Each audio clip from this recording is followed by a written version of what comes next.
Hey everyone, it's Jake. We're here at Asus's booth at CES 2024, and there are a ton of ROG announcements, like way more than I expected, so let's get right into them.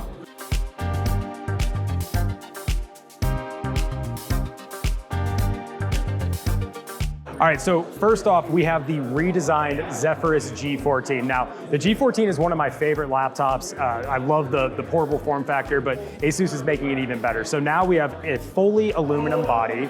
We have this redesigned lid on the front with this light bar, and we have, critically, an OLED panel. Now, this is a 120 Hz 2560 by 1600 OLED panel, and it's the same panel you'll find on both the 14-inch and the 16-inch model. So, of course, this is an aluminum laptop, so naturally there's a connection to the Razer Blade, though this one is a little bit thinner and even a little bit lighter than the Razer Blade 14, and it's coming with an OLED screen.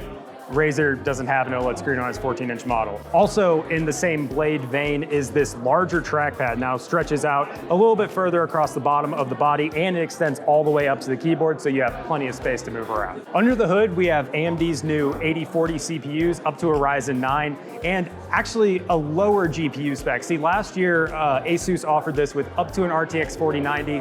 It doesn't really make sense in a 14-inch laptop, so it's simplifying the lineup, and now you'll get up to an RTX 4070, which makes a lot more sense in this machine. I'm focused on the 14-inch here, but there's a 16-inch model as well, the Zephyrus G16. We don't have any pricing or availability details right now. That'll be a pretty big factor considering the competition, especially for a 14-inch laptop. So all we can do right now is wait. All right, moving on from laptops, we have 3 new monitors, and they're actually really exciting. So a quick rundown of them: there is a 39-inch 21:9 ultra-wide monitor, there is a 32-inch 16:9 monitor, and a 27-inch 16:9 monitor, all of them using an LG OLED panel, so that's WOLED. There are a lot of specs here, a lot of product names I'm not gonna remember, so I'll just start from the top. All 3 of the monitors, Asus is claiming they can hit 1300 nits of peak brightness. That is by far the highest brightness claim we've seen out of any OLED monitor, and it's really exciting for these 2024 models. As far as other specs go, I'm really excited about the 27-inch model. See, this is a 27-inch 1440p display that Asus claims hits 480 hertz. Now, I've been at CES, I've seen a lot of other gaming monitors, haven't seen a single one that hits that high of a refresh rate. Asus might have the only one, which is really exciting. Otherwise, we have the 39-inch 21:9 monitor, 240 hertz refresh rate, 3440 by 1440 resolution.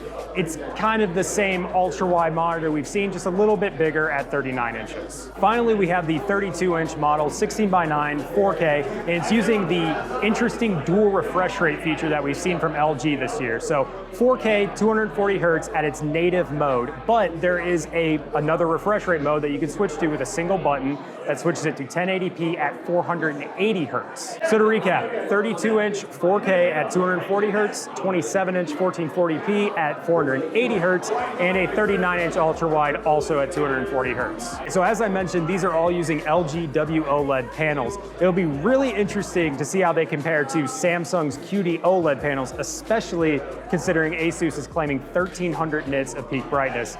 Can't really test that right now at CES, but hopefully we'll have the monitors before long so we can give them a shot. And critically, no pricing details on these monitors yet. They're probably going to be expensive, above $1,000, I'd say, maybe some of them reaching up to $1,500. We'll just have to wait and see. But outside of monitors, we have something really interesting from Asus, which is this new BTF Standard.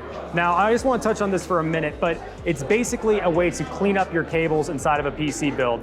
On the motherboard, they're taking all of the cables and moving them around the back, and even routing GPU power directly through the motherboard.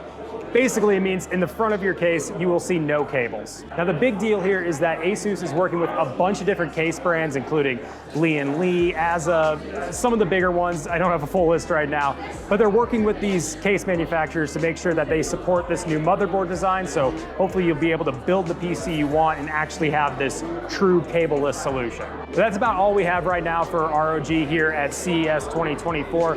Let me know which of these monitors in particular you're looking forward to, or if you're more excited about the new gaming laptops. Leave me a comment down below. All right, thanks for watching, everyone. I'll see you next time.